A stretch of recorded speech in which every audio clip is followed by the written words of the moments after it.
लें जी बच्चों, one question सारे का सारा इंशाल्लाह IAS 40 रिवाइज। वसीम रिविया limited in the construction industry, it constructs building for resale, for leasing and for private use. हमारा काम क्या है, हमने रेलेवेंट नोट बनाना है फॉर द ईयर एंडेड 31 दिसंबर 21।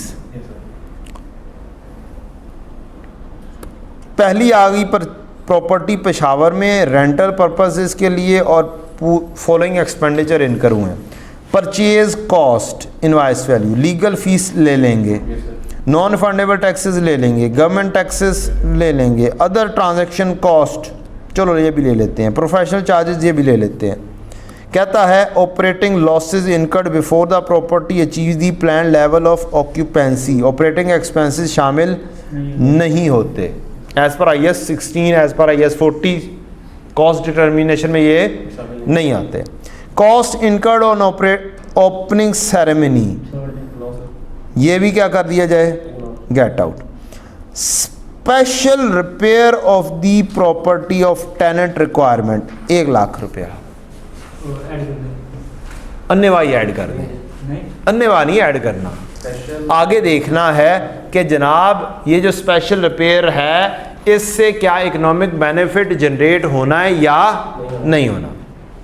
अगर तो इसकी वजह से जो टेनेंट की रिक्वायरमेंट है ये हमने पूरी की है, इसकी वजह से मेरी रेंटल इनकम बढ़ रही है, मीन्स मैं 2000 रुपये भी इजाफी चार्ज करूंगा, इट मीन्स मेरा इकोनॉमिक बेनिफिट बढ़ा।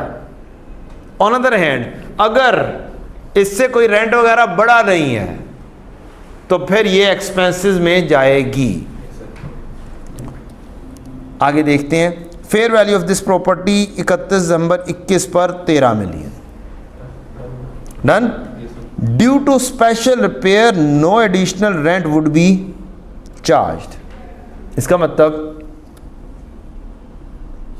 ये भी क्या हो गया, गेट आउट हो गया। पहली चीज सबको जमा कर देंगे, 10 5 3 ये 11 हो गए, 11,460 हो गई, ये वैल्यू हो गई। अच्छा मेरा मॉडल कौन सा है ये देखना है, फेयर वैल्यू मॉडल है इन्वेस्टमेंट प्रॉपर्टी का, and the cost model for property plant and equipment. Fair value model है, किसी भी ईयर एंड पर फिर मेरी क्या होगी, एसेट फेयर वैल्यू पर मौजूद होगी, मींस मेरा क्लोजिंग क्या होगा, इसका फेयर वैल्यू क्या होगी, फेयर वैल्यू। मेरे पास ये प्रॉपर्टी आई 11,460 की, क्लोजिंग मेरा होगा 13 मिलियन का, दोनों का डिफरेंस क्या होगा, मेरा फेयर वैल्यू गेन या लॉस। सीधा सीधा सा मैं सीधा सारा का सारा क्या काम कर दूंगा, नोट के अंदर ही हो जाएगा मेरा। नोट के अंदर ही मैं क्या करूंगा, पहली प्रॉपर्टी है, एडिशन के अंदर 11,460 आया, क्लोजिंग मेरा 13,000 आया, जो डिफरेंस है वो मेरा फेयर वैल्यू एडजस्टमेंट में आ गया, प्लस या माइनस, फेयर वैल्यू गेन या फेयर वैल्यू लॉस, कहानी खत्म। डिफरेंस लेंगे और आपका यहीं पे एंड। अगली चीज, पहली बिल्डिंग गई, चीचू की मलिया में गई है दूसरी बिल्डिंग। हाँ ये बड़ी अच्छी सी जगह है, बड़ी ज़बरदस्त जगह है चीचू की मलिया। अच्छा कॉस्ट कितनी है जी, 1 million. Had been on the market for 2 years and was still not sold, means IAS 2 के तहत चल रही थी। On 1 March RL book took it off the market and leased, rented out in its stead. It was leased on 1 March 21. Its fair value was 1.6 million on 31 December and 1.2 million on 31 December 20। पिछले साल के and पर कितने पे थी, 12 लाख पर। 1 मार्च 21 की date की दी नहीं है फेयर वैल्यू, नहीं ना दी, तो फिर कौन सी होगी। अगर 31 दिसंबर 20 पर वैल्यू कितनी है, 12 लाख है, क्या है 12 लाख है, तो जनाब एंट्री क्या हो जाएगी इसकी, इसकी एंट्री हो जाएगी, चूंकि इन्वेस्टमेंट ये 1 मिलियन पर है, बनाई कितने पे थी 1 मिलियन, और इन्वेंट्री किस पर चलती है, कॉस्ट के ऊपर, तो ये 1 मिलियन पर मौजूद होगी। मैं ट्रांसफ़र करूंगा, पहली एंट्री करूंगा इन्वेस्टमेंट प्रॉपर्टी डेबिट और इन्वेंट्री क्रेडिट 1 मिलियन से। फौरी तौर पर एक एंट्री पास करूंगा, इन्वेस्टमेंट प्रॉपर्टी डेबिट और fair value gain credit 0.2 million, ताकि हम किस पर पहुंच जाएं, फेयर वैल्यू पर पहुंच जाए 31 दिसंबर की। यही वैल्यू हम कंसिडर कर सकते हैं ना 1 मार्च की। और फिर हम एक और एंट्री पास कर देंगे, हम कहाँ पे पहुंच जाएंगे 1.6 मिलियन पर। Investment property debit fair value gain credit 0.4, 4 million मजीद बढ़ा देंगे अगर हमसे जनरल एंट्री पूछ लेगा। और अगर हमसे नोट पूछ रहा है फिर तो टेंशन ही कोई नहीं है। ट्रांसफ़र कितने पे हो रही है, 1 मिलियन पर। ट्रांसफ़र होके 1 मिलियन पर ले आएंगे, ट्रांसफ़र इन, और क्लोजिंग ले लेंगे हम कितना 1.6, दोनों का डिफरेंस क्या आ जाएगा 0.6। एंट्रीज में अलग अलग करके आएगा और वहाँ पर प्रेजेंटेशन करते हुए इकट्ठी हो जाएगी। ट्रांसफ़र हुआ 1 मिलियन पर, 600 फेयर वैल्यू गेन, 1600 हमारी क्लोजिंग। ये आपकी आ गई IAS 2 से ट्रांसफ़र।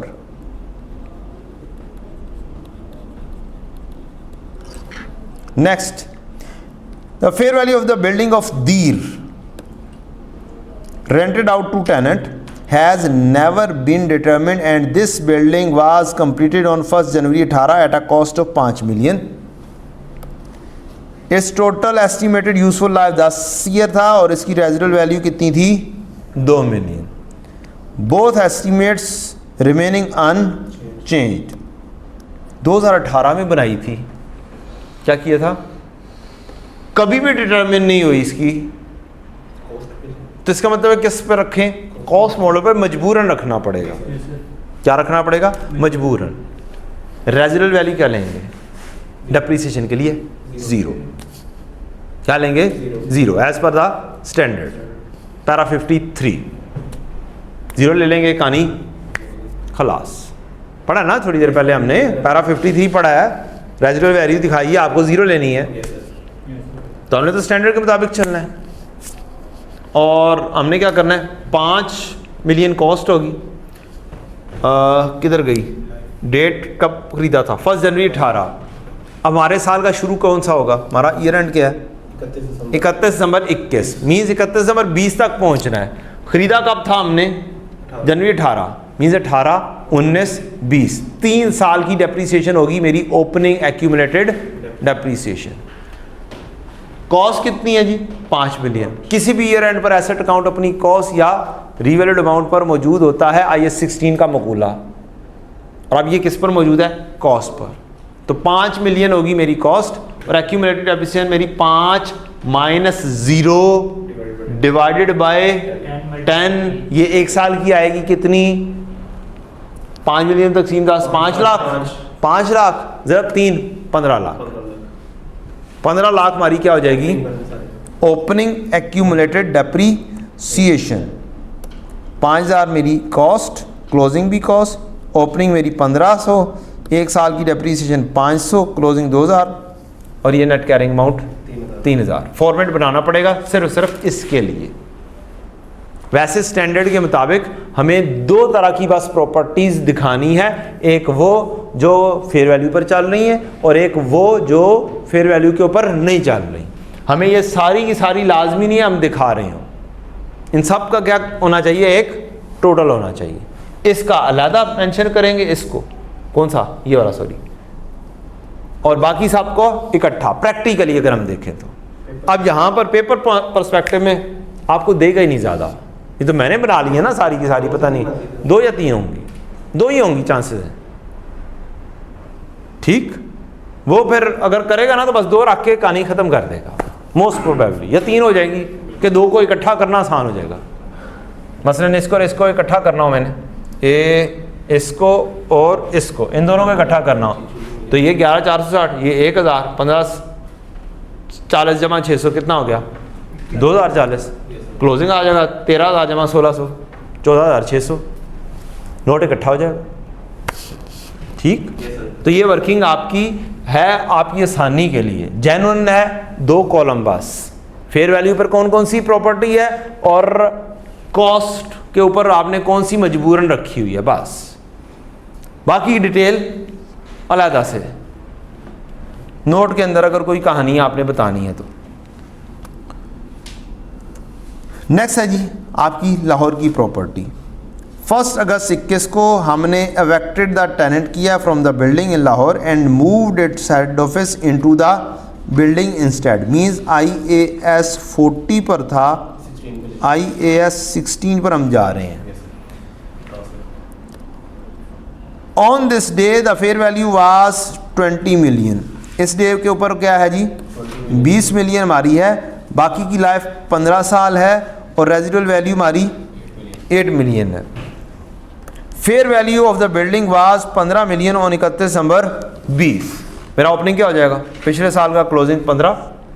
इन्वेस्टमेंट प्रॉपर्टी का सिर्फ नोट है हमारा, हमारा ये 16 का नोट नहीं है। चुप करके क्या करेंगे 15 मिलियन ओपनिंग लेंगे, ट्रांसफर कितने पे करनी है 20 पर, डिफरेंस 5 मिलियन का आएगा, वो क्या होगा फेयर वैल्यू गेन, कहानी खत्म। हाँ अगर IAS 16 का भी नोट होता तो फिर हमें क्या करना था, ये डीम्ड कॉस्ट लेनी थी, ये रेजिडुअल वैल्यू लेनी थी, रिमेनिंग लाइफ पे डिवाइड करके डेप्रिसिएशन चार्ज करनी थी। कब से लेके कब तक, अगस्त से लेके दिसंबर तक, अगस्त सितंबर अक्टूबर नवंबर दिसंबर, 5 महीने की डेप्रिसिएशन फिर होनी थी। ठीक, IAS 16 का नोट पैरेलल अगर बनाना होता तो ट्रांसफर इन आनी थी 20 मिलियन, उसकी डेप्रिसिएशन चार्ज होनी थी 20 - 8 डिवाइड बाय 15 मल्टीप्लाई बाय 5/12। अब तो हमारी बस चुप करके बड़ा आसान सा काम है, ओपनिंग 15 ट्रांसफ़र किया 20 पे, फेयर वैल्यू गेन आया 5, पानी खलास। बेटा ट्रांसफ़र आउट है। Reclassification to property plant equipment from investment property, हमने गेट आउट किया यहाँ से, तो नेगेटिव में लाएंगे तो गेट आउट होगा। बस वो तरतीब बेशक जो मर्जी रख लें आप, पहले फेयर वैल्यू गेन करना है या पहले ट्रांसफ़र रखनी है। अब ट्रांसफ़र इन होता है तो एडिशन लगती है, ट्रांसफ़र आउट है तो वो भी साथ ही लिख दिया नीचे लिखने की बजाय। आप नीचे भी लिख सकते हैं, नहीं नहीं नेट तो नहीं करना, प्रेजेंटेशन में नेट किस बात का बेटा, प्रेजेंटेशन में तो अभी हमने डिस्क्लोजर पढ़े हैं, सारी चीज़ें बतानी है। ट्रांसफ़र इन क्या हो रहा है, ट्रांसफ़र आउट क्या हो रहा है, इन्वेस्टमेंट प्रॉपर्टी से जा रहा और इन्वेस्टमेंट प्रॉपर्टी में आना, खरीदना। गेन लॉस को नेट कर देते हैं, गेन लॉस एक ही कॉलम के अंदर अब आ जाओगा, वो नेट ऑफ कर लेंगे कि नेट गेन कितना है या नेट लॉस कितना है, वो किया जा सकता है, पॉसिबल है, क्योंकि सारी इन्वेस्टमेंट प्रॉपर्टी हैं, सबको इकट्ठा करके एक प्रेजेंटेशन देंगे हम। नेक्स्ट आए जी कराची पे पहुंचते हैं हम। कराची हमने ये लीज दी हुई थी ऑन 10 जनवरी 21, हमने lease out the old head office, means IAS 16 से IAS 40। The original cost 40 million थी, 2019 में एक्वायर किया था। On which date the total useful life was 20 years and residual value was nil. The fair value was 33,500 on 31 December 21, closing आ गया। The fair value of 31 December 20 was 2 million below its carrying amount. ये relation दे दिया, carrying amount मालूम करोगे उससे 2 million कम पर जाना है, रिवैल्यूएशन लॉस हो गया। क्या हो गया, अगर ये लिखा होता 2 मिलियन अप है, ज़्यादा है, रिवैल्यूएशन सरप्लस आ जाना था और उसने स्टैंड करते रहना था। बिलो लिखा हुआ है मींस डाउन गया, प्रॉफिट एंड लॉस में कहानी खत्म हो गई। 40 मिलियन का क्या है, एसेट है, लाइफ इसकी 20 साल थी और एक्यूमुलेटेड डेप्रिसिएशन आप मालूम करेंगे, इसकी कैरिंग अमाउंट बनाएंगे और फिर कहानी चलेगी। पता नहीं यहाँ पे नहीं बनाई हुई मैंने। 40 मिलियन का था, इसमें से लेस एक्यूमुलेटेड डेप्रिसिएशन करेंगे, कितने की, 40 - 0 डिवाइड बाय 20 मल्टीप्लाई बाय,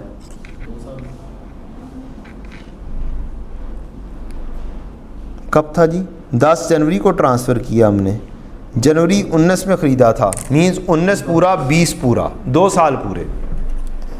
क्या जी, 2 साल पूरे, तो इसका मतलब क्या हुआ, 2 ज़रब 4 होगी, 36 मिलियन होगी हमारी कैरिंग अमाउंट और फेयर वैल्यू 2 मिलियन इससे कम यानी कि 34 मिलियन होगी। जिसके ऊपर क्या करना है, हमें ट्रांसफ़र करना है 2 मिलियन लेस पर। ये ट्रांसफ़र इन हो गई हमारी इन्वेस्टमेंट प्रॉपर्टी में, ट्रांसफ़र इन। उसने कहा था 2 मिलियन क्या करना है, लेस करना है हमारी कैरिंग अमाउंट से। जब ट्रांसफ़र हुई है 31 दिसंबर 20 को, 31 दिसंबर 20 को हुई ना, 10 जनवरी 21 या 31 दिसंबर 20 एक ही बात नहीं है।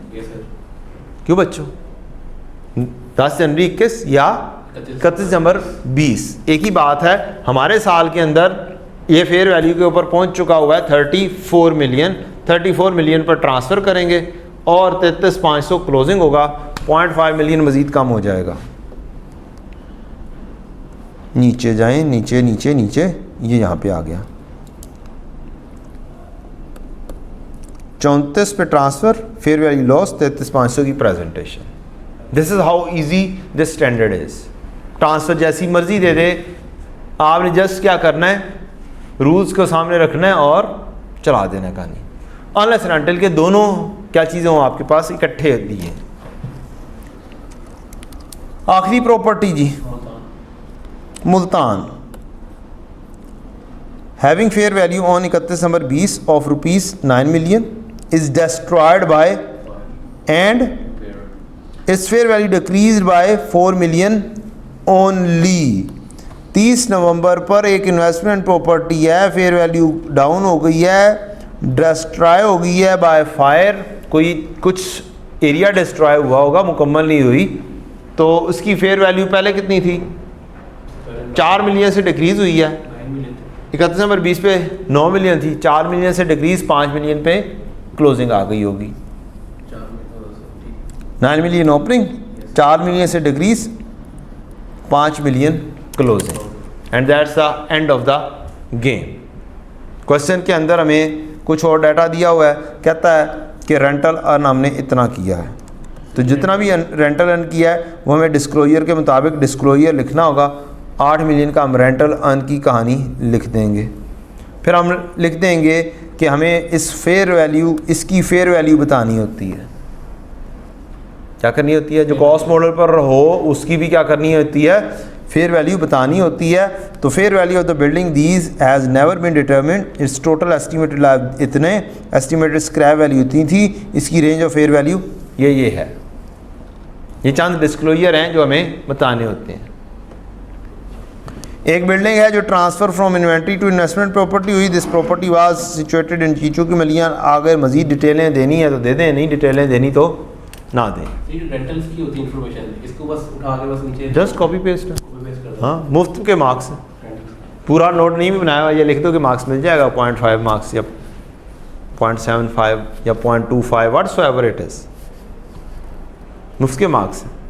वही वाले डिस्क्लोजर जो पढ़े थे, अगर क्वेश्चन में मौजूद है उठाएंगे, फिट इन कर देंगे अपने आंसर स्क्रिप्ट में और मार्क्स मिल जाएंगे, मुफ्त के मार्क्स।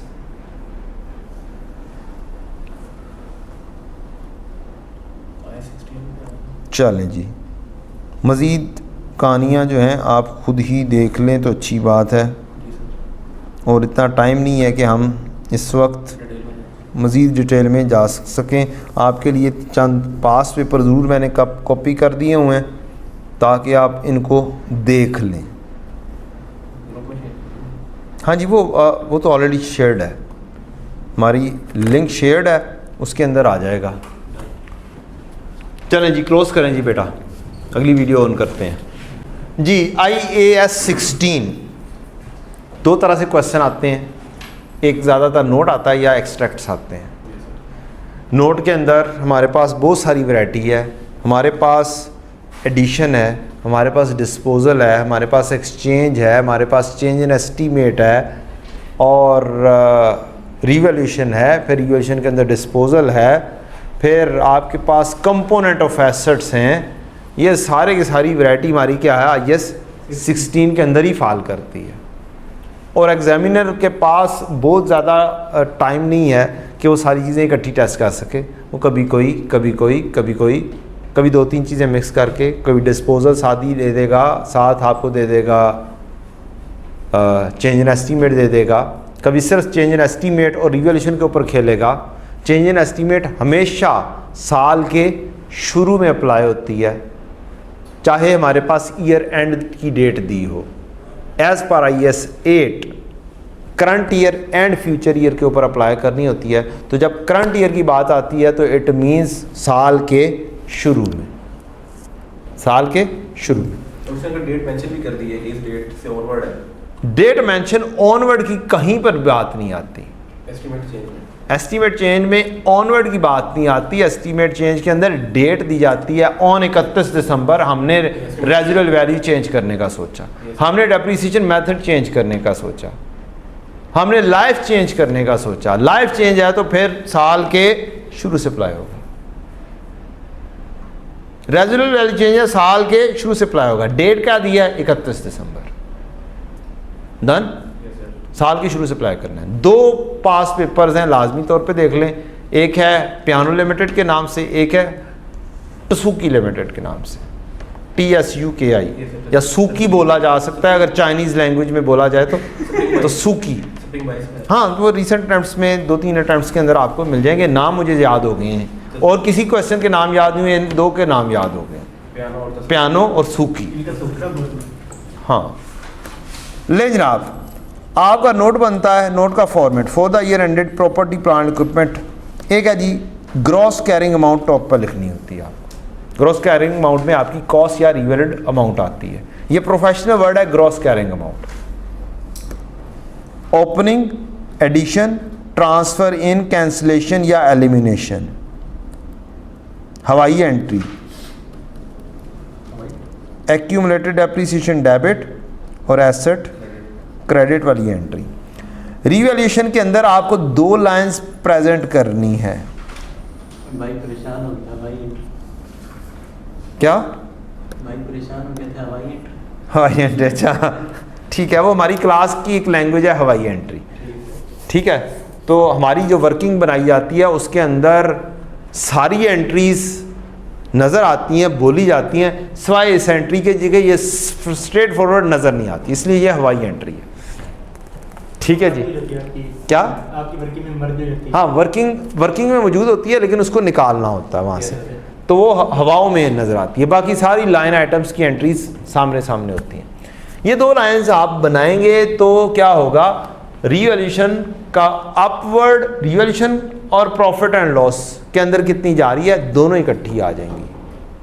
और नोट के अंदर हमें कहीं पे जाके ये नहीं लिखना पड़ेगा कि ड्यूरिंग द ईयर इतनी अमाउंट प्रॉफिट एंड लॉस की रिवर्स हुई है या चार्ज हुई है, जो कि हमें नोट देना पड़ता है। तो एग्जामिनर बड़ा अच्छा है हमारा, वो इसको ऐसे प्रेजेंट कर देता है। एक ज़माना था मैं भी एक ही लाइन प्रेजेंट किया करता था। मैंने ऑब्जर्व किया यार एग्जामिनर ऐसे कर रहा है और उसकी रीज़न बिहाइंड ये है कि जी हमारा एक नोट होता है वो हमें प्रेजेंट करना होता है, प्रॉफिट एंड लॉस कितना रिवर्स हो गया। तो वो एक ही जगह पे प्रेजेंट होने से वो नोट की भी बात आ जाती है, वो प्रेजेंट भी हो जाता है और हमारा काम भी हो जाता है। तो वर्किंग से ही हम उठाते हैं, ये दोनों चीज़ें अलग-अलग प्रेजेंट कर देते हैं। डिस्पोजल अगली चीज़ आ जाएगी, क्लोजिंग बन जाएगा। ओपनिंग एक्यूमुलेटेड डेप्रिसिएशन आएगी, opening depreciation for the year, transfer या कैंसिलेशन या एलिमिनेशन, डिस्पोजल, क्लोजिंग। ये पूरा हमारा क्या आ गया, नोट आ गया। इसके बाद हमें देनी होती है नेट कैरिंग अमाउंट, क्लोजिंग। उसके बाद देना होता है नेट कैरिंग अमाउंट, ओपनिंग। फिर measurement basis, life, depreciation method. इसके बाद ही अगली लाइन के अंदर, नेक्स्ट लाइन के अंदर आप रीवैल्यूएशन के नोट दे दें। कौन कौन सा, रीवैल्यूएशन का डेट। ये इस दफ़ा चेंज आई है, मैं चेंज लिख नहीं पाया जल्दी में, याद नहीं रहा मुझे कि मैं ये लंबे लंबे नोट ना दूं। इन 2-3 नोट्स की जगह पर क्या करेंगे हम, ये 2-3 लाइंस बस लिखेंगे। नंबर 1 रीवैल्यूएशन की date, number 2 independent valuer name.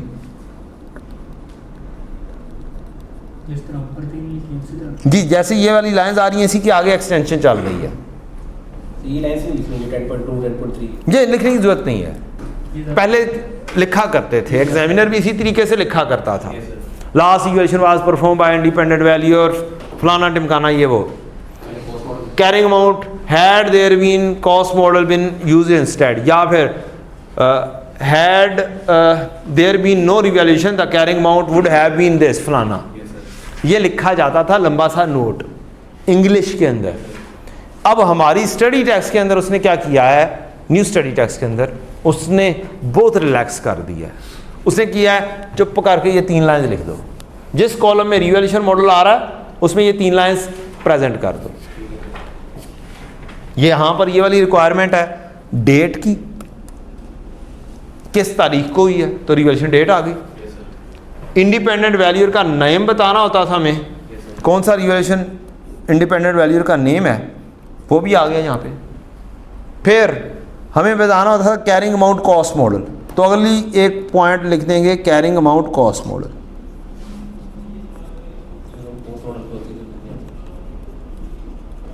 Cost model के ऊपर होता तो हमारी क्या कैरिंग अमाउंट होती, कहानी खत्म। ये 3 चीजें प्रेजेंट करनी है स्टैंडर्ड के मुताबिक। ये 3 चीजों का प्रेजेंट होना जरूरी है, इंग्लिश लिखने का कोई जरूरी नहीं है। तो हम क्या कहेंगे, हम ये 3 लाइंस लिखेंगे और अपना टाइम सेव करेंगे, ठीक, एज पर हमारी स्टडी टेक्स्ट की रिक्वायरमेंट्स के मुताबिक। क्या क्या रिवैल्यूएशन मॉडल हो गया।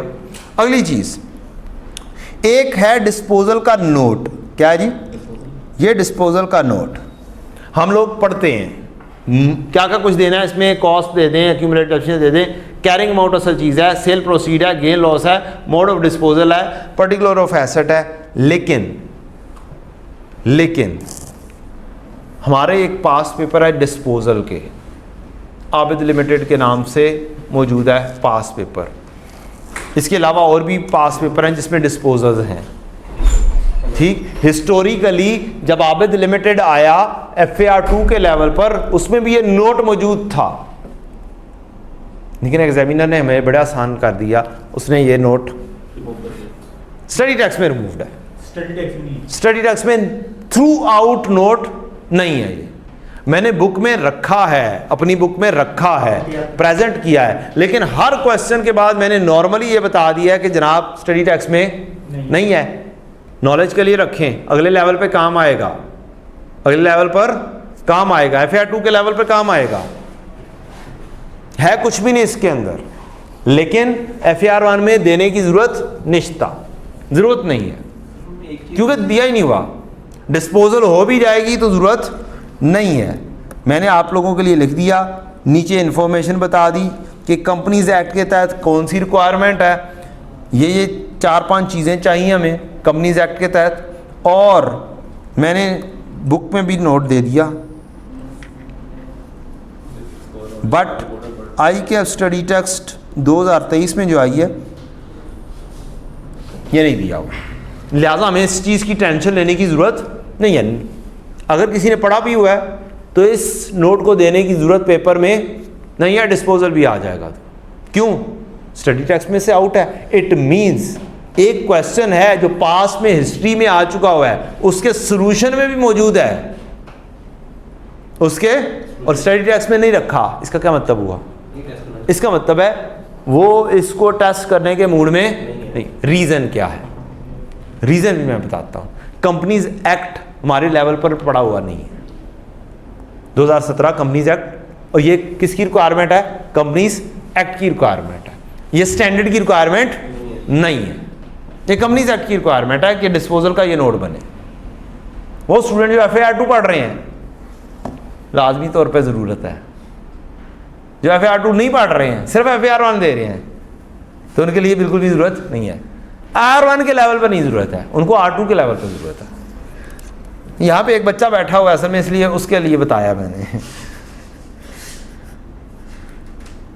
कि जो R1 भी दे रहा है और R2 भी दे रहा है, तो उसको बता रहा हूँ भाई R2 के लेवल पर ज़रूरत है तुझे डिस्क्लोजर के लिए, R1 के लिए ज़रूरत नहीं है, ठीक है जी। जिस बुक में मौजूद है, पुरानी बुक्स में मौजूद है, बहुत सारी बुक्स में मौजूद हैं, ठीक, इधर भी मौजूद है, उधर भी मौजूद है, उधर भी मौजूद है, उधर भी मौजूद है, मेरी बुक के अंदर भी मौजूद है, रखा हुआ है मैंने, ठीक। लेकिन मैंने साथ अपनी हर बुक के जहाँ जहाँ पे डिस्पोजल का नोट दिया है वहाँ पे मैंने नीचे नोट बनाकर दे दिया भाई, स्टडी टेक्स्ट में नहीं है, मैंने नॉलेज पर्पस के लिए रखा हुआ है, आगे अगले लेवल पर काम आ जाएगा। ठीक, तो हमें इस लेवल पर आके, पेपर के नज़दीक आके इन चीज़ों को क्या करना चाहिए भाईजान, तू तो साइड पे हो, खलास नहीं देना। कंट्रोल F लगाएं स्टडी टेक्स्ट के ऊपर, डिस्पोजल लिखें, कहीं पर आ जाए मैं जिम्मेदार। मैं कंट्रोल F लगा चुका हूं, पूरी स्टडी टेक्स्ट देख चुका हूं, नहीं मिला बड़े वसूख से बोल रहा हूं, सही है सर, सानी कर ठीक है, बड़े वसूख से बोल रहा हूं कि उसने नहीं दिया। अच्छा हो गया। अब लिमिटेड वाला क्वेश्चन है, रिवैल्यूएशन का क्वेश्चन है, ओरिजिनल सॉल्यूशन देख लीजिएगा, मैं अटेम्प्ट बता दूंगा, नहीं सर, वहां पर जाएं, अटेम्प्ट देखें, उसके सॉल्यूशन में मिलेगा इंशाल्लाह। स्टडी टेक्स्ट में, हमारी स्टडी टेक्स्ट में नहीं मिलेगा। इसके अलावा उसने ऐसी चीज़ें जो हिस्टोरिकली पास पेपर में नहीं आंसर में दी, ली हुई हैं, अभी आता हूं उसके ऊपर। अगला, movement in revaluation surplus, very very important note, very very very very important note. Study text में हर क्वेश्चन के अंदर उसने उठा के डाल दिया, हिस्टोरिकली पास पेपर के सॉल्यूशन में नहीं आ रहा था, उस टाइम लिफ्ट नहीं कराता था इधर। उस वक्त लिफ्ट नहीं थी, हर सॉल्यूशन के अंदर उसने उठा के क्या किया, ये वाला नोट बना दिया। मतलब क्या हुआ, अब टेस्ट करते हैं। ये लाजमी हो गया। मतलब क्या हुआ, ये लाजमी है, नोट बनाना ही बनाना है। कहां से बनना है, हमारी एक ही वर्किंग बनती है, उसी से ही हम बना देंगे। Yes sir. वर्किंग के अंदर हमारा ये लाजमी आंसर होता है रिवैल्यूएशन सरप्लस। उसमें ओपनिंग देखेंगे, ड्यूरिंग द ईयर एडेड देखेंगे, यस सर। एडजस्टेड वर्स देखेंगे, ट्रांसफर टू रिटेन अर्निंग देखेंगे, ड्यू टू डिस्पोजल दे देंगे अगर कोई डिस्पोजल हो जाती है। इंक्रीमेंटल मैंने लिखा हुआ है वैसे, ड्यू टू डिस्पोजल भी लिखा हुआ है, इंक्रीमेंटल भी लिखा हुआ है, एक ही एंट्री है। Yes sir. क्लोजिंग लाजमी तौर पे मूवमेंट देनी देनी है। डन। अच्छा, आगे movement in CWIP, note very important. क्यों, CWIP किसी किसी क्वेश्चन में आना है, जिसमें IS 23 होगा उस क्वेश्चन में आ रहा होगा, लेकिन उसमें भी इंक्रीज होता है, क्लोज हो जाता है, मुकम्मल हो जाता है। During the year he construction start होती है, during the year he construction complete हो जाती है, कहानी खत्म हो जाती है, वो फिर मूवमेंट बताई नहीं जाती। अगली चीज, स्टैंडर्ड ने हमें एक रिक्वायरमेंट कही है कि ड्यूरिंग द ईयर एक्सपेंडिचर बताओ कितने हुए हैं CWIP पे। ये रिक्वायरमेंट है स्टैंडर्ड की। अगर चल रहा है तो ये लाजमी तौर पर प्रेजेंट होना चाहिए, पूरा नोट दें या ना दें। एक्सपेंडिचर के अंदर ही बोरिंग कॉस्ट की कैपिटलाइजेशन भी आ जाएगी, यस सर। और कुछ दें या ना दें, ये सब, ये वाला दो लाइंस जो है ना, ये देनी है। कहाँ पर लिखा हुआ है कि ये दो लाइंस एक्सपेंडिचर, हमारे स्टैंडर्ड में लिखा हुआ है IAS 16 में। ओरिजिनल स्टैंडर्ड पे जाएंगे हम कहेंगे स्टैंडर्ड हाजिर हो, नहीं इधर नहीं आना हमने, इस पे आते हैं। हाँ, IAS 23, हाँ 2023 में ज़रा सा है, मैंने हाईलाइट ये किया हुआ है। लें जी, किधर गया, यहाँ पे थे हम।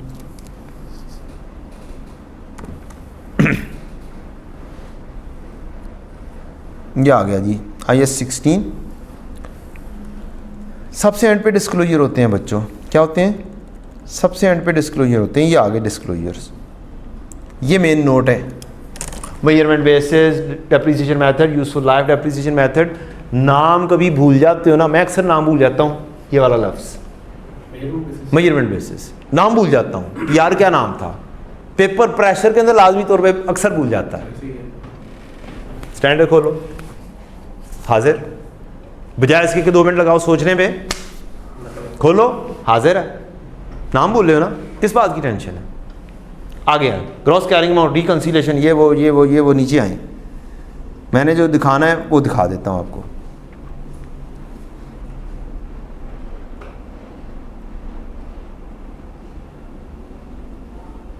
किधर गया,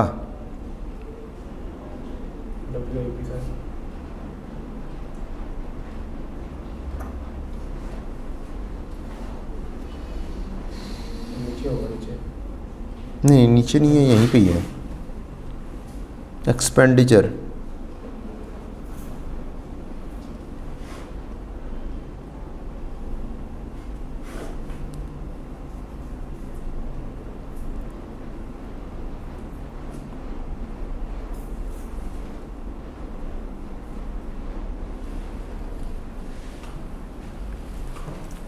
बी पार्ट, तो financial statement shall also disclose, shall का मतलब होता है लाजमी करना है, the amount of expenditure recognise in the carrying amount of the item of property plant and equipment in the course of construction.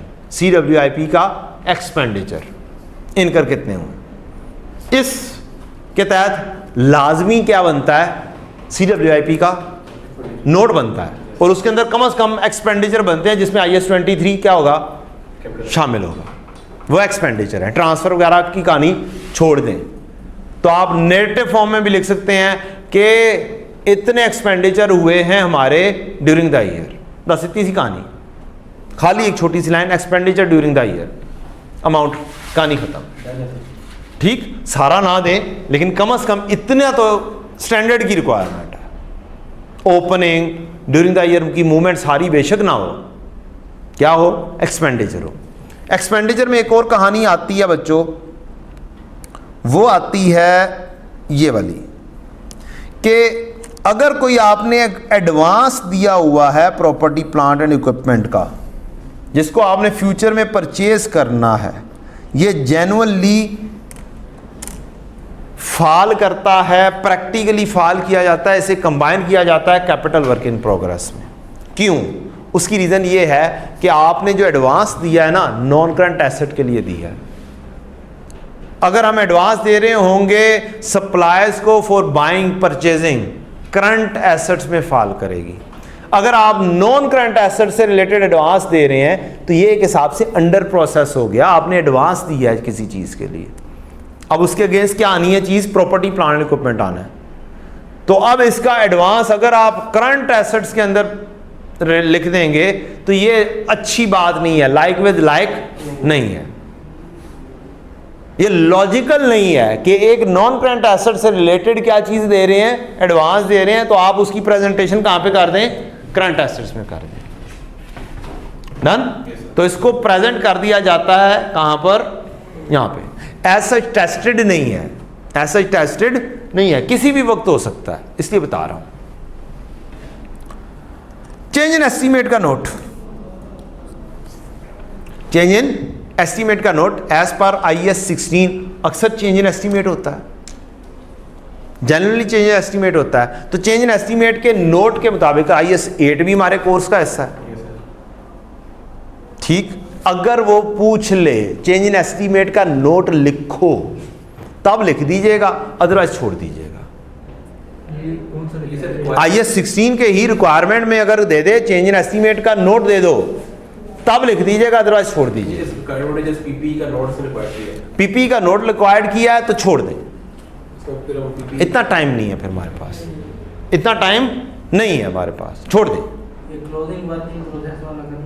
Ji ji, closing WIP का वो करना पड़ेगा एज पर स्टैंडर्ड। एक line expenditure, expenditure sir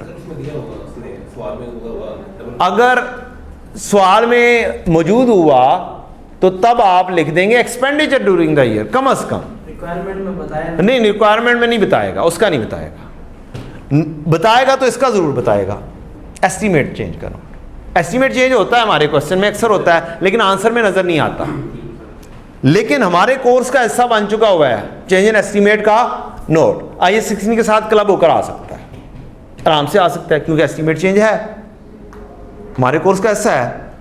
IS 8 भी हमारे course का हिस्सा है, IS 16 भी हमारे कोर्स का हिस्सा है, और IS 16 के अंदर ही एस्टीमेट चेंज दिया होता है और कहीं पे नहीं देता है सच।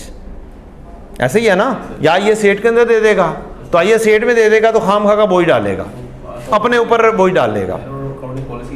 ठीक, उसमें एरर चांसेस हैं ज़्यादा, या पॉलिसी के चांसेस हैं। तो यहां पर आएगा क्या देना है, कुछ भी नहीं देना, आपने दो चीज़ें बतानी है, एक करंट ईयर के ऊपर इम्पैक्ट क्या आया, एक फ्यूचर ईयर के ऊपर इम्पैक्ट क्या आया। क्या करना है, एक करंट ईयर के ऊपर इम्पैक्ट, एक फ्यूचर ईयर। कैसे मालूम होगा? मालूम ऐसे होगा बेटा जी, आपकी डेप्रीसिएशन आ रही है, पहले आप स्ट्रेट लाइन पे चल रहे थे, अब आपने कहा कि मैं रिड्यूसिंग बैलेंस मेथड पे चलूँगा, या आपने लाइफ चेंज कर ली, व्हाट्सएवर। एक है पुरानी डेप्रीसिएशन, एक है न्यू डेप्रीसिएशन। डेप्रीसिएशन पुरानी आ रही थी से 1500, नई आई 1200, डेप्रीसिएशन कम हुई ज़्यादा हुई जी? डेप्रीसिएशन कम हुई कितने से? 300 से कम होने की वजह से क्या होगा? प्रॉफिट क्या होगा? प्रॉफिट 300 से बढ़ जाएगा। डन? ये कम, ये ज़्यादा, सेम इम्पैक्ट रिवर्स कर देना है आपने। किस में? ये करंट ईयर का है, फ्यूचर ईयर का इम्पैक्ट इसके ओपोजिट कर देना है, बस इतनी सी कहानी है। अब इसकी साइंस क्या है मैं इस वक्त समझा नहीं सकता, टाइम इज शॉर्ट। ठीक है जी, बस इस हद तक टाइम शॉर्ट होने की वजह से, अदरवाइज पूरा कहानी समझा सकता हूँ कि जी किस वजह से है, क्यों है, क्या नहीं है, बस इतना काफ़ी है। करंट ईयर और फ्यूचर ईयर का डेप्रीसिएशन इंक्रीज डिक्रीज दे दो, प्रॉफिट का बता दो, बस ट्रू लाइन आइटम्स, और जो सा कहानी हुई है वो बता दोगे कि ड्यूरिंग द ईयर क्या चेंज आई है, और उसका इफेक्ट बता दो। नकल कहाँ से लगानी है?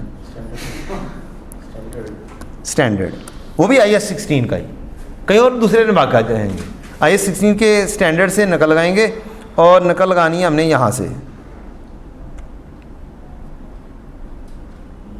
मोटा मोटा सा दूर से नज़र आ रहा है, पैरा 76 है। क्या जी? पैरा 76 है। क्या कहता है? In accordance with IAS 8 entity discloses the nature and effect of change in an accounting estimate. क्या हुआ, क्या नहीं हुआ, रेजिडुअल वैल्यू चेंज हुई, मेथड चेंज हुआ, क्या हुआ, क्या नहीं हुआ, and has an effect in the current period और is expected to have a effect in subsequent periods, current year, future periods. For property, plant, equipment, such disclosure may arise from changes in estimate with respect to residual value से, cost of dismantling की वजह से, useful life की वजह से, depreciation method की वजह से चेंज आ सकता है। अगर थ्रेटिकल आ जाएगा, पैरा 76 कॉपी पेस्टेड कहानी ख़त्म, क्योंकि थ्रेटिकल भी आ सकती है चीज़ें। एक्सप्लेन करो, सिचुएशन क्रिएट करे, इसकी चीज़ बताओ क्या डिस्क्लोज करोगे, कैसे करोगे, क्या क्या कुछ बताना है। एक है पैरा, बस 76 पैरा, चेंज इन एस्टीमेट का गया, ये वाली कहानी भी खत्म हो गई। अगली कहानी, आपको क्वेश्चन के अंदर कुछ भी लिखा हुआ दे दे, इन एडिशन टू दैट आपको दे सकता है कमिटमेंट, दे सकता है कोई रेस्ट्रिक्शन, दे सकता है कोई बोरिंग कॉस्ट की, दे सकता है इन्वेस्टमेंट प्रॉपर्टी, दे सकता है गवर्नमेंट ग्रांट की कहानी, दे सकता है डायरेक्टली फ्रॉम दी क्वेश्चन आप क्या करेंगे, कॉपी पेस्टेड कहानी करेंगे। देखेंगे कौन कौन सी कहानियाँ दे सकता है, वो भी स्टैंडर्ड में यहाँ पर मौजूद है हमारे पास। ये रिवैल्यूएशन मॉडल की कहानी है, ये जनाब ये मेन नोट है, यहाँ पर शैल also disclose.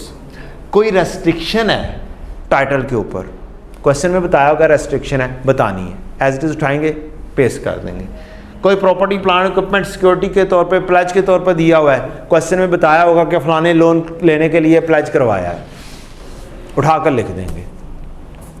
Expenditure recognise in carrying amount, CWIP, amount of contractual commitments कोई की हुई हैं, कोई लेटर ऑफ क्रेडिट आपने ओपन करवाए हुए, LC ओपन करवाई हुई है, उसकी कमिटमेंट्स हैं।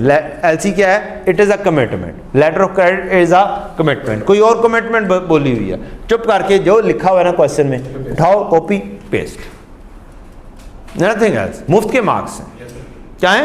ये मुफ्त के मार्क्स। अब इनको करने के लिए, ये वाली चंद चीज़ें करने के लिए दो स्टडी टेक्स्ट की एग्जाम्पल्स, एक है अब्बास लिमिटेड के नाम से, एक है गेम्स लिमिटेड के नाम से। ये दो एग्जाम्पल्स बहुत अच्छी एग्जाम्पल्स हैं, क्या करें, ज़रूर करें, नॉट के लिए। एटलीस्ट पढ़ें ज़रूर, मीन्स करें। ये क्या है, लंबे लंबे से क्वेश्चन है, बहुत लंबे लंबे से क्वेश्चन है, उसमें से आहिस्ता आहिस्ता करके उसके कॉन्सेप्ट उठा के क्या कर रहा है, वो दे रहा है आहिस्ता आहिस्ता, सारे इकट्ठे नहीं देता, आहिस्ता आहिस्ता करके दे रहा है वो।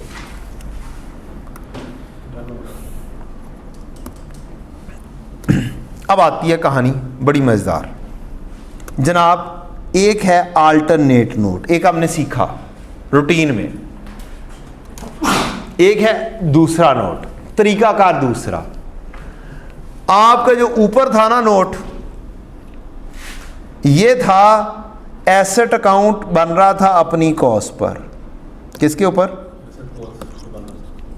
एसेट अकाउंट था अपनी कॉस्ट पर या रिवैल्यूड अमाउंट पर, और उसके साथ एक नथी होके एक्यूमुलेटेड डेप्रिसिएशन का अकाउंट था। अलग अलग से प्रेजेंट हो रहे थे पूरे के पूरे अकाउंट। अब ज़रा सा 1 मिनट में आपने मुझे एक टी अकाउंट बनवाना है कि अगर बन रहा हो एसेट अकाउंट अपनी बुक वैल्यू पर बन रहा हो तो क्या क्या कुछ होगा, खुद बनवाएं। एसेट का एक ओपनिंग होगा, एक एडिशन होगी, ठीक है, एक डिस्पोजल होगी, बुक वैल्यू होगी, एक डेप्रिसिएशन होगी, और क्या होगा, डिस्पोजल हो सकती है, वो आ गई है। ट्रांसफर इन ट्रांसफर आउट वो तो है ही ना, वो तो जैसे मर्जी हो, चाहे कॉस्ट मॉडल पे हो, चाहे वो रिवैल्यूएशन मॉडल पर हो, चाहे वो IAS 40 से आ जाए, जो मर्जी हो जाए, वो सेम वाली वैल्यू आएगी। और एक क्या होगा, CD होगा। अब स्टैंडर्ड की रिक्वायरमेंट है कि ओपनिंग से रिलेटेड ना ग्रॉस कैरिंग अमाउंट भी बताओ, एक्यूमुलेटेड डेप्रिसिएशन भी बताओ, और नेट कैरिंग अमाउंट भी बताओ। ये स्टैंडर्ड की रिक्वायरमेंट है। इसी तरह से क्लोजिंग की भी ये तीनों चीज़ें बताओ, उसकी कॉस्ट भी बताओ, ग्रॉस कैरिंग अमाउंट बताओ, उसकी एक्यूमुलेटेड डेप्रिसिएशन बताओ, और उसकी नेट कैरिंग अमाउंट बताओ। नेट कैरिंग किसी को नहीं कहेंगे, सीडी का सब्र तो कर लेना यार, सब्र तो कर ले, बता रहा हूँ ना, समझा रहा हूँ आपको, जरा सब्र कर लो। अब यही चीज़ें 4-5 चीज़ें जो मैंने अभी बोली हैं वो हम इस नोट में भी बताते हैं। ये ग्रॉस कैरिंग अमाउंट का ओपनिंग है, ये ग्रॉस कैरिंग अमाउंट का क्लोजिंग है, ये एक्यूमुलेटेड डेप्रिसिएशन का ओपनिंग है, ये क्लोजिंग है, किसका, एक्यूमुलेटेड डेप्रिसिएशन। फिर ये हमने नेट कैरिंग अमाउंट क्लोजिंग बता दी, नेट कैरिंग अमाउंट ओपनिंग बता दी, सारी रिक्वायरमेंट पूरी कर दी, स्टैंडर्ड की रिक्वायरमेंट्स हैं।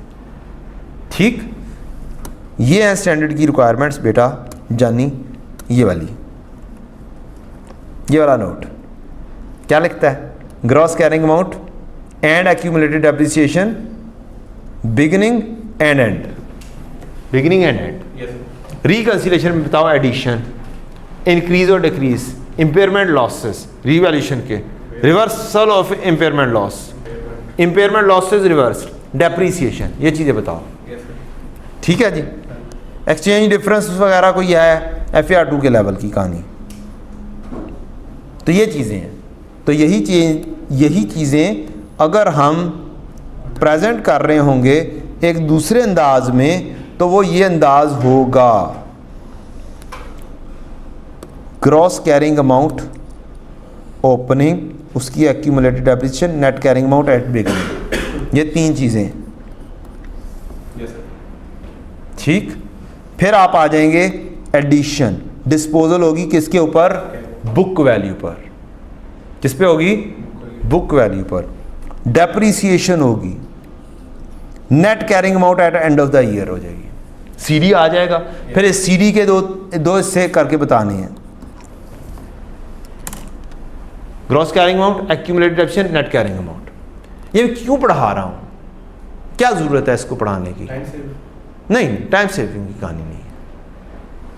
हमारी आदत है कौन से नोट की, वो वाले नोट की। नोट आ गया तो वही करेंगे। क्या ऐसा पॉसिबल है कि आपको ये वाला नोट बनाकर कहे गलत बना हुआ है, ठीक कर दो?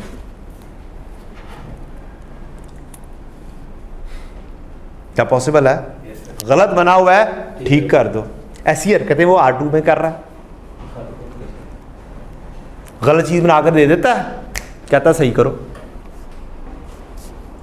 तो वो एग्जामिनर तुम्हारा वही है ना, वही चार्टर्ड अकाउंटेंट है ना। तो क्या वो ये वाली हरकत, सेम वही वाली हरकत क्या कर सकता है, R1 में भी लेकर आ सकता है, गलत बनाकर दे दे। और इस नोट से हम बिल्कुल फैमिलियर ही ना हो, हमें पता ही ना हो कि भाई इसके अंदर क्या क्या कुछ लिखा गया है, क्यों लिखा गया है, तो हम बिल्कुल कोरे होंगे। हम क्या होंगे, बिल्कुल कोरे होंगे, और हमें पता ही नहीं होगा कि ये क्या चीज़ आ गई। तो इसलिए बता रहा हूँ, स्टैंडर्ड वाली चीज़ें ही हैं। एसेट अकाउंट अगर बुक वैल्यू पर लिख दो तो वही चीज़ें हैं, और वो हम रूटीन में करते रहते हैं। सिर्फ स्टैंडर्ड की रिक्वायरमेंट है, ओपनिंग के 3 हिस्से करके बताओ, क्लोजिंग के 3 हिस्से करके बताओ, बाकी सारी की सारी वही रिक्वायरमेंट्स। तो ये सिर्फ समझाने के लिए है कि पेपर में अगर आ जाए तो आप कोरे ना हो, जीरो पे ना हो। क्या होगी इसकी? और एग्जामिनर हमें सोल्यूशन इस पैटर्न पे देता है, आप इसी पैटर्न पे बना दें तो भी चलेगा। क्या कर दें, इसी पैटर्न पे बना दें चलेगा, क्योंकि नोट है, जैसे मर्जी बता दो। ठीक है, हमें आदत वो वाली है, हमें एसेट अकाउंट कॉस्ट पर बनाने की आदत है, हमें एक्यूमुलेटेड डेप्रिसिएशन अकाउंट बनाने की आदत है, तो हम बनाएंगे वही अगर आ जाएगा तो।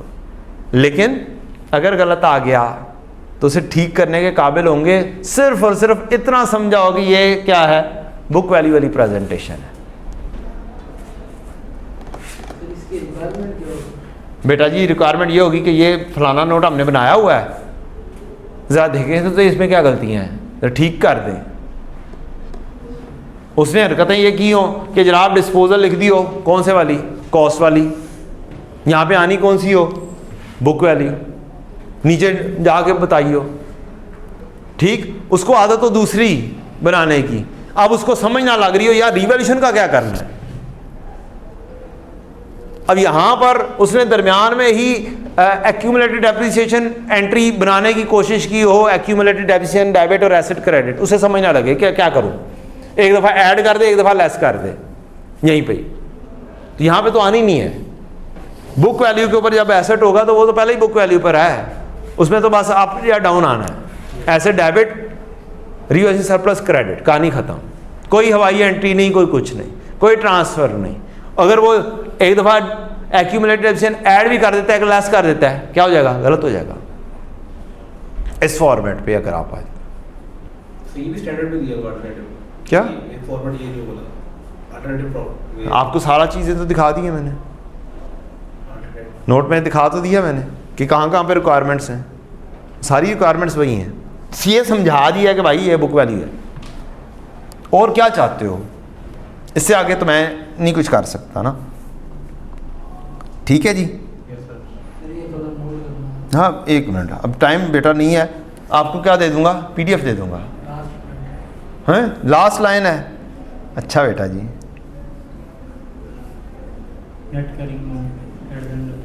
नेट कैरिंग अमाउंट की 2 लाइनें। ठीक है, तो मेरे जहन में ये आया था क्योंकि एग्जामिनर ने स्पेसिफिकली ये दोनों चीज़ें अब बताई हुई हैं, उसने भी इसी तरह से नोट बताया हुआ है, उसकी प्रेजेंटेशन दी हुई है। तो मेरे जहन में फौरी तौर पे बात खटकी थी यार R2 में ये वाली हरकतें चल रही हैं, ये ना हो कि R1 में ये वाली हरकत कोई कर दे, वो कि हम उससे तो फैमिलियर हैं, वो उठा के दे दे ये वाला। ये वाला अगर वो दे देता है, हमने फिर वो पुराना वाला बनाना है कि जैसे मर्जी, इट्स अप टू यू, ठीक करके बनाना है। ये तो अब एग्जामिनर कैसे देता है कैसे नहीं देता मुझे नहीं पता, मेरा तो अपनी एक माइंड सेट में आता है कि यार ये ना हो जाए, मैंने तो उसकी एहतियाती तौर पर आपको करवा रहा हूँ। अच्छा जी, ये कुछ फार्मूलाज वगैरह लिखे हुए हैं, शॉर्टकट फार्मूलाज हैं आपके लिए, कुछ रिवर्स बैक की एग्जांपल्स हैं। आते हैं हम एक्सचेंज के ऊपर, किसके ऊपर, एक्सचेंज के ऊपर, एक्सचेंज ऑफ एसेट। अक्सर स्टूडेंट भूल जाते हैं रूल कौन सा लगना है, तो मोटी मोटी सी बात है, हमेशा कौन सा रूल लगना है, क्यों जी पता जी,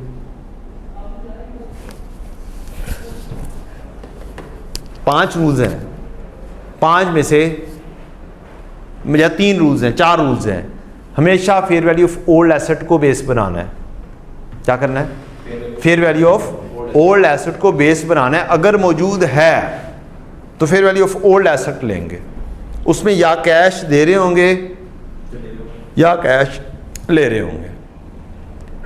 अगर अच्छे वाला एसेट दे के लो वैल्यू का एसेट ले रहे हैं तो कैश आ रहा होगा।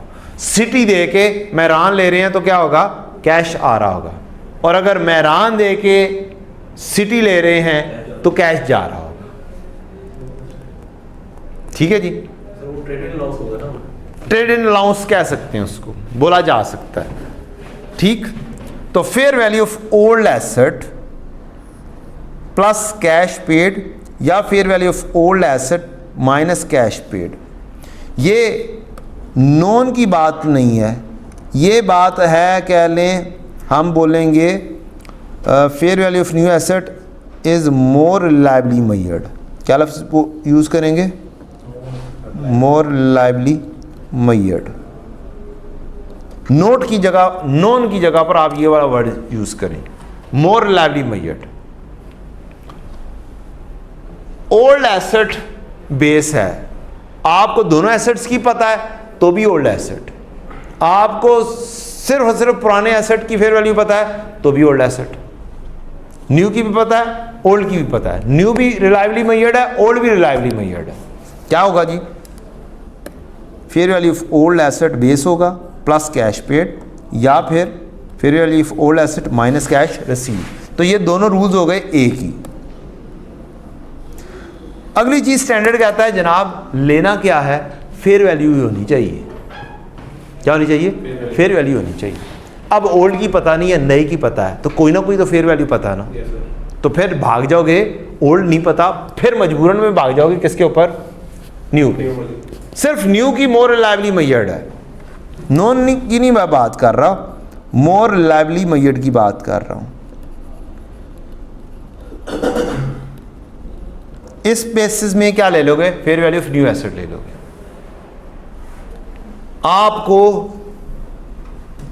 दोनों की फेयर वैल्यू बताई हुई है, लेकिन किसी की भी मोर रिलायबली मेजर्ड नहीं है। नाइदर एसेट मोर रिलायबली मेजर्ड। अब क्या करेंगे? कैश इन्वॉल्व, अब आपके नहीं, कैश तो इन्वॉल्व होगा, अब आपके पास फेयर वैल्यू है ही नहीं।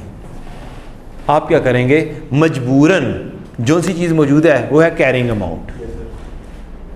मजबूरन ये कहेंगे कैरिंग अमाउंट है, उसमें बस कैश प्लस कर देंगे, कैश माइनस कर देंगे, बुक वैल्यू फिर यूज़ कर लेंगे। क्या करेंगे? Book value of old asset plus cash, plus cash paid या book value of old asset minus cash received. एक अक्सर क्वेश्चन में पास में ट्रेड इन अलाउंस का वर्ड यूज हुआ होता है, तो ट्रेड इन अलाउंस असल में आपका fair value of old asset है। क्या जी? Trade in allowance fair value of old asset है, जो वैल्यू लगी पुराने एसेट को वो फेयर वैल्यू है। जितने में डील हो रही है वो क्या है? फेयर वैल्यू है। तो इस वजह से ये वाला रूल ये हो गया। अब अक्सर बच्चे होते हैं परेशान, ये भी बच्चा है परेशान, वो भी है परेशान, मैं भी हूँ परेशान, हैं? पुता दी सिर्फ दो जगह पे यार सारे रूल देते हैं स्टैंडर्ड दे। कितनी जगहों पे? सिर्फ दो जगहों पे। एक है डेफिनेशन, डेफिनेशन ऑफ कॉस्ट, पहली लाइन, दूसरी लाइन कॉस्ट की डेफिनेशन। क्या कह रहा है जी कॉस्ट की डेफिनेशन में? कैश और कैश इक्विवेलेंट पेड और the fair value of other consideration given.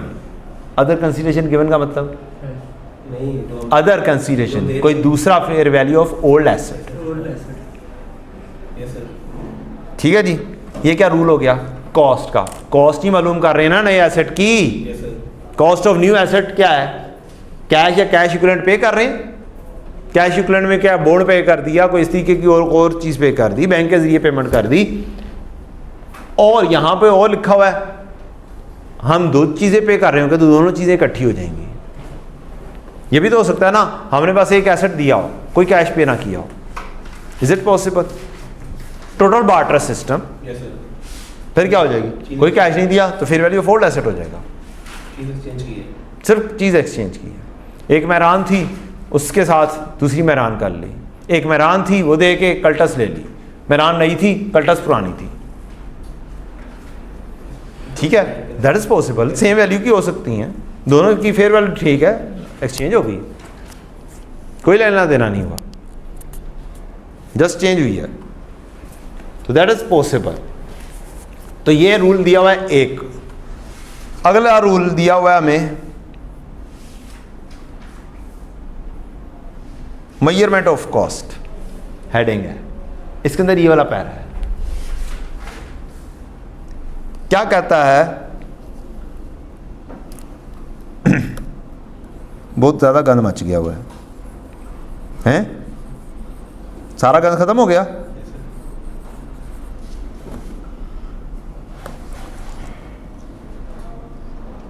Exchange को हाईलाइट कर सकते हैं कि एक्सचेंज हो रहा है, कर सकते हैं जी।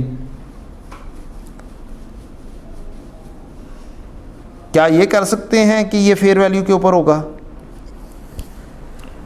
पहला रूल क्या है? फेयर वैल्यू होनी चाहिए। अनलेस का मतलब पता है ना, अनलेस एंड अनटिल के ये वाला चीज ना हो, फेयर वैल्यू होगी तो फेयर वैल्यू लेंगे, अनलेस के ये वाला मामला हो जाए। कितने मामला दिए हुए हैं? एक ए और एक बी। पहला क्या है? Lack commercial substance,